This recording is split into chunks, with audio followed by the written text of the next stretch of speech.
বিদেশিরা যখন ইন্ডিয়াতে ঘুরতে আসে। Hello guys, today we are in Calcutta and we are going to try some local street foods here. এটা আবার কে রে শান্তিগোপাল? হ্যাঁ, আপনি 20 টাকা দিন। হ্যাঁ, মনে হয় বিদেশ থেকে এসছে বুঝলি? না, পাশের রাজ্য থেকে এসছে।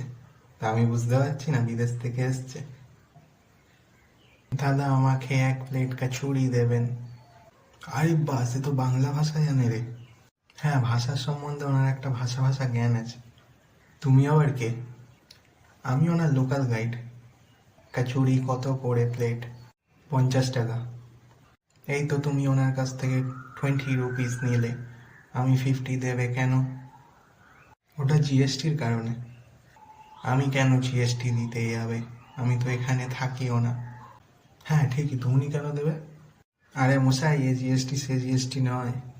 তাহলে এটা কি? এটা হচ্ছে গোড়া সার্ভিস ট্যাক্স, যেটা শুধুমাত্র বিদেশিদের থেকেই নেওয়া হয়।